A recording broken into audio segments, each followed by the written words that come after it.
అయితే ముఖ్యంగా రామకృష్ణ గారు మనం చూసాం, అంటే మినిమం జగన్మోహన్ రెడ్డి మళ్ళీ గెలుస్తాడని నమ్మకం ఉంటే ఇన్వెస్టర్స్ రారు అని ఒక అభిప్రాయం మనం చూసాం. అదేవిధంగా జగన్ ఓటమి గల కారణాలు మనం ఒకసారి పరిశీలించుకున్నప్పుడు మీ అభిప్రాయం ఏంటి? అసలు ఎందుకు జగన్ ఇంత దారుణంగా ఓడిపోవాల్సిన పరిస్థితి వచ్చింది? అదేవిధంగా ఇప్పుడు రేపు రాబోయే రోజుల్లో ఇన్వెస్టర్స్ వస్తారంటారు, ఎందుకంటే ఇంకా ప్రతిపక్షమే లేదు ఒక రకంగా. సో మీ అభిప్రాయం ఏంటి దీని మీద? సుబ్బు గారు, ఇక్కడ లూలు కంపెనీ ఆంధ్రప్రదేశ్ను వదిలిపెట్టి వెళ్ళేటప్పుడు ఒక మాట అన్నారు, జగన్మోహన్ రెడ్డి ఈ రాష్ట్రంలో సీఎంగా ఉన్నంత వరకు మేము అడుగు పెట్టము ఒకటి. అదేవిధంగా కడపలో జాకీ కంపెనీ, రాప్తాడులో తోపుదుర్తి చంద్రశేఖర్ రెడ్డి ఎమ్మెల్యేగా ఉన్నంత వరకు మేము ఇక్కడికి రాము అని చెప్పి జాకీ కంపెనీ అక్కడి నుంచి వెళ్ళిపోయి అటు ఉత్తరాంధ్ర ఇటు రాయలసీమ. చూడండి, అంటే ఉత్తరాంధ్ర ప్రజలకు ఒక అభిప్రాయము, రాయలసీమ ప్రజల అభిప్రాయము ఇండస్ట్రియల్ రూపంలో బయట వచ్చింది. అంటే వీళ్ళు ఎంతగా పారిశ్రామికవేత్తలను వేధించారు, ఎంతగా పరిశ్రమలను తరిమేశారు. అంతెందుకు గల్లా జయదేవ్ గారి గురించి కూడా చెప్పుకుందాం, మనం మా చిత్తూరు జిల్లానే కదా. అమర్ రాజా కంపెనీ 20,000 మంది ఉద్యోగాలు కల్పించేటువంటి అతి పెద్ద కంపెనీ, వాళ్ళు కూడా హైదరాబాద్ షిఫ్ట్ అయిపోయారు. ఆయన అసలు ఎంపీగా పోటీ చేయనంటూ ఆయన ఎంతగా మనోవేదనకు గురయ్యాడు. అఫ్కోర్స్ నిన్న బాబు గారిని కలిశారు ఆయన. నేను అనుకుంటున్నా ఆయన రాజ్యసభకు పంపించడము సబబేమో అనుకుంటున్నాను. ఆయన ఒకవేళ ప్రత్యక్షంగా రాజకీయాల్లో పాల్గొనకపోయినప్పటికీ కూడా ఎట్లంటే గల్లా జయదేవ్ గారు చాలా పెద్ద ఎడ్యుకేషనిస్ట్ అండి, మంచి చదువుకున్నవాడు, మంచి పారిశ్రామికవేత్తగా ఒక రకమైనటువంటి ఒక వేవ్ తీసుకొచ్చిన వాడు, పైగా మన తెలుగువాడు. అటువంటి వ్యక్తి డెఫినెట్గా వాగ్దాటి. అసలు అటువైపు రామ్మోహన్ నాయుడు గారు, ఇటువైపు గల్లా జయదేవ్ గారు పార్లమెంటులో ఎంత ఫైట్ చేశారో మాలాంటి వాళ్ళకందరూ వాళ్ళు ఒక స్ఫూర్తి ప్రదాతలు. అంతగా మమ్మల్ని ప్రభావితం చేసినటువంటి వ్యక్తులు వాళ్ళిద్దరూ కూడా పార్లమెంట్లో ఉండాలనేది మా కోరిక. కానీ అది రాబోయే రోజుల్లో నెరవేరుతుందా లేదా చూద్దాం. కానీ ఇక్కడ మీరు అడిగిన ప్రశ్నకు మాత్రము వీళ్ళు ఎప్పుడైతే పారిశ్రామిక రంగం వారిని బెదిరించి భయపెట్టి వాళ్ళని ఎల్లగొట్టారో అప్పుడే ప్రజలకు అర్థమైపోయింది. అంటే జగన్మోహన్ రెడ్డి ఎప్పుడు కూడా గోటిబిల్ల ఆడుకునేటువంటి చెట్ల కింద కూర్చొని గోళీలు ఆడుకునే తత్వం రాయలసీమ. చెప్తున్న పులివెందులు ఆయన ఏం చేసేవాడు? ఆయన ఏ రోజు కూడా బిలియర్డ్స్ ఆడలేదు, ఏ రోజు కూడా చెస్ ఆడలేదు, మేధావులు ఆడేటువంటి ఆటలు ఎప్పుడు ఆడలేదు. ఆయన ఎప్పుడు కూడా గాలి తిరుగులు తిరుగుకుంటా, చెట్ల కింద గోళీలు ఆడుకుంటా, గొట్టం పిల్లలు ఆడుకుంటా ఉన్నటువంటి జగన్మోహన్ రెడ్డి ఈరోజు పారిశ్రామిక రంగం మీద ఎటువంటి అవగాహన ఉంటుందండి? ఆయన పెట్టినవన్నీ సూట్ కేసు కంపెనీలే కదా. తండ్రి పదవిని అడ్డం పెట్టుకొని ఎలా దోచేశాడో, 40,000 కోట్ల రూపాయలు ఈరోజు సిబిఐ ఎలా అటాచ్ చేసిందో ఇవన్నీ తెలుసు. అంటే తనకు న్యాయపరంగా న్యాయబద్ధంగా వ్యాపారం చేయడం తెలియదు, న్యాయంగా నడుచుకోవడం తెలియదు. ఇటువంటి వ్యక్తి ఈరోజు సీఎంగా ఉన్నప్పుడు పారిశ్రామిక రంగం ఏ విధంగా వాళ్ళ కనుసనల్లో ఉంటుంది? అన్ని సంస్థలు వెళ్ళిపోయాయి. చివరికి మనం విశాఖపట్నంలో ఆయన పెట్టాడు కోడిగుడ్డు మంత్రి అమర్నాథ్. ఏమన్నాడు ఆయన? చూడండి, అటువంటి మాటలన్నీ ప్రజలు ఎలా రిసీవ్ చేసుకుంటారు?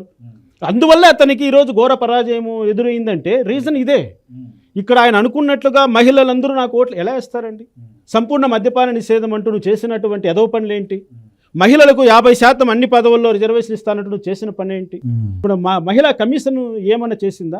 ఎంతమంది మహిళలపైన ఈరోజు అఘాయిత్యాలు జరిగి, అన్యాయాలు జరిగి, అక్రమాలు జరిగి, అసలు చెప్పుకోవడానికి చాంతాడంత లిస్ట్ ఉంది నీ ప్రభుత్వంలో. మహిళా కమిషన్ ఏమన్నా వర్క్ చేసిందా? మహిళా తల్లులకి ఏమన్నా గౌరవం ఇచ్చావా? సాక్షాత్తు ఒక 15 సంవత్సరాలు ముఖ్యమంత్రిగా పనిచేసినటువంటి చంద్రబాబు నాయుడు గారి సతీమణి నేను ఒక అసెంబ్లీ వేదికగా మాట్లాడతావా నువ్వు? నిన్ను గౌరవించాలా మహిళలు? నేనన్నా మా రాయలసీమలో మాట అంటారు, నేను వెళ్ళినప్పుడు ఈసారి వాడిని చీపురు కట్టి తిరిగేసి కొడతాం సార్ అన్నారు. It is true. వాళ్ళ చెల్లి ఎల్లో డ్రెస్ చేసుకుంటేనే నీ కన్న తల్లి నీకు సపోర్ట్ గా నిలబడలేదు, నీ సొంత చెల్లి నిలబడలేదు, బాబాయ్ కూతురు నిలబడలేదు, నీ కుటుంబం ఏది కూడా నీ ఎంట రాలేదు. అదే నష్టం. నువ్వు అటువంటిప్పుడు నువ్వు మహిళలందరూ నా వైపు ఉన్నావని ఎలా అనుకుంటున్నావు? నీ సొంత కుటుంబమే నిన్ను చేదరించుకుంటూ తుఫాను ముఖం మీద ఉంచేస్తే నీకు మిగతా వాళ్ళందరూ నీకు ఎంట నడవాలా? అందరూ నీకు సపోర్ట్ చేయాలా? అట్లా నువ్వు మహిళలకు చేసినటువంటి ఏదైనా ఉందా? ఇది ఇక్కడ అంటే మహిళలు కానీ, యువకులు కానీ, ఉద్యోగస్తులు కానీ, నిరుద్యోగులు కానీ ఎవ్వరూ కూడా నీ ఎంట నడవలేదు. కారణం ఏమిటి? 5 సంవత్సరాల పాటు అన్ని రంగాల వారు, అన్ని కులాల వారు, అన్ని మతాల వారు నీ వల్ల నష్టపోయిన వాళ్ళే. ఇప్పుడు క్రిస్టియన్స్ ఉన్నారు, వాళ్ళకు సంబంధించినటువంటి క్రిస్టియన్ ప్రాపర్టీస్ వందల సంవత్సరాల నుంచి వస్తున్నాయి, అన్ని దోచేసావా? ముస్లిం సంబంధించినటువంటి వర్క్ ప్రాపర్టీస్ అన్ని దోచేశారా? హిందువులకు సంబంధించినటువంటి దేవాలయ భూములన్నీ సాక్షాత్ తిరుపతి తిరుమల వెంకటేశ్వర స్వామి భూములను ఆయనకు ఉన్నటువంటి ఆదాయాన్ని గండి కొట్టారు. అంటే రిలీజియస్ పరంగా నువ్వు నాశనం చేసావు. కులపరంగా చూస్తావా? కులపరంగా నువ్వు ఇచ్చినటువంటి 972 నామినేటెడ్ పోస్టులో 900 మంది రెడ్డి కమ్యూనిటీ వాళ్ళే. అంటే 5 కోట్ల మందిలో నీ పర్సెంటేజ్ ఎంత? నువ్వు ఇచ్చినటువంటి నామినేటెడ్ పోస్టులు ఎంత? అంటే ఇక్కడ ప్రతి ఒక్కటి బేరీ చేస్తారండి ఫలితం. ఎందుకంటే టౌన్లో ఉన్న వాతావరణము విలేజెస్లో ఉండదండి. విలేజెస్లో ప్రతి ఒక్క చిన్న విషయాన్ని చాలా సెన్సిటివ్గా తీసుకుంటారు వాళ్ళు. అరే ఈ దేవాదాయ శాఖలో బ్రాహ్మణులకు ఎక్కువ ప్రాధాన్యత ఉంటుంది, ఎందుకంటే ఆ సెక్టర్ అది కాబట్టి. కానీ ఈరోజు నువ్వేం చేసావు? మొత్తం నీ రెడ్లతో నింపేశావు, బ్రాహ్మణులందరినీ కిందకి తీసుకొచ్చావు. అక్కడ పూజాది కార్యక్రమాలన్నిటి కూడా మతపరంగా దెబ్బపడింది. ఇప్పుడు వర్క్ ప్రాపర్టీస్ అన్నీ కూడా ఓ వర్క్ బోర్డు పెట్టి చట్టం తీసుకొచ్చి పరిరక్షిస్తే నువ్వేం చేసావు? ఫర్ ఎగ్జాంపుల్ కర్నూలులోనే ఒక కర్నూలు సిటీలో నాకు తెలిసి 2000 ఎకరాలు నీ అనువాయులందరూ వర్క్ ప్రాపర్టీస్ కొట్టేశారు. దానికి అతి లేదు గతి లేదు, దాని మీద ఎటువంటి చర్యలు లేవు.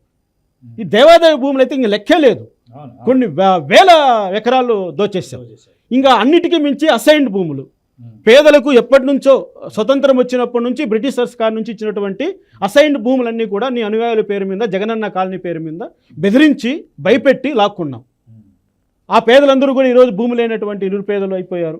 అదేవిధంగా దళితులకు, దళితేతరులు అనేటువంటి ఎస్టీలకు ఇచ్చేటువంటి 27 రకాలైనటువంటి సంక్షేమ పథకాలను రద్దు చేసేసావు నువ్వు. ఎంత ధైర్యం ఉంటే నువ్వు అంబేద్కర్ పేరు తీసేసి నీ పేరు పెట్టుకుంటావు? ఎవరైనా ఇది గ్రహిస్తారా? చంపి డోర్ డెలివరీ చేసినటువంటి ఎమ్మెల్సీని పక్కన పెట్టుకొని తిరిగావు. అంటే ప్రతి ఒక్కరికే అండి, సుబ్బు గారు ఒకటి చెప్తున్నా, ఎక్కడో ఒక చోట తన కులము పైన అభిమానం ప్రతి ఒక్కరిలోనే ఉంటుంది. అందుకనే రాజకీయాలు చేసేవాళ్ళు, రాజకీయాలు ఉండేవాళ్ళు అతి జాగ్రత్తగా ఉండాల్సిన అంశము కులం ఒకటే. ఏ కుల మనోభావాలను దెబ్బతీసే విధంగా మనం మాట్లాడకూడదు, వ్యవహరించకూడదు. నువ్వు అమరావతి రైతులందరినీ, కమరావతి రైతులని ఒక కులానికి అంటగట్టి ఒక రాజధానిని నువ్వు ధ్వంసం చేసి, ఎందుకు కరోనాను కూడా చెప్తున్నా. అసలు నువ్వు కరోనా కూడా గుర్తు చేస్తున్నావు. మా కరోనా టైంలో ఒక తిరుపతి రుయా హాస్పిటల్లోనే ఒకే రోజు 72 మంది ఆక్సిజన్ అందక చనిపోయారు. ఆ 72 మందికి సంబంధించిన వాళ్ళకి ఇంతవరకు పరిహారం అందడం కానీ, వాళ్ళకు న్యాయం కానీ జరగలేదు. అన్నమయ్య ప్రాజెక్టు కొట్టుకొని పోతే ఇప్పటికి కూడా పునరావాస కార్యక్రమాలు ఒక్క ఎన్టీఆర్ ట్రస్ట్ ఇచ్చినటువంటి ₹1,00,000 చెక్కులు తప్ప వాళ్ళకు ₹1 సహాయం అందలేదు ప్రభుత్వం నుంచి. అంటే ఇవన్నిటినీ మర్చిపోయి జగనన్న అని నీ కలవరించి నీకు ఓట్లేస్తారని ఎలా అనుకున్నావు జగన్మోహన్ రెడ్డి నువ్వు అని? ఇన్ని రోజులు నిద్రపోయావు కలలకంటూ. నేను అదే అంటున్నాను, నిన్న నువ్వు మాట్లాడిన మాటల్లో నీ యొక్క రాజకీయ అజ్ఞానం, నువ్వు అసలు రాజకీయాలుగా పనికిరావు, సీఎంగా కాదు కదా, రాజకీయాలుగా నీకు ఎమ్మెల్యే కూడా నువ్వు వేస్ట్.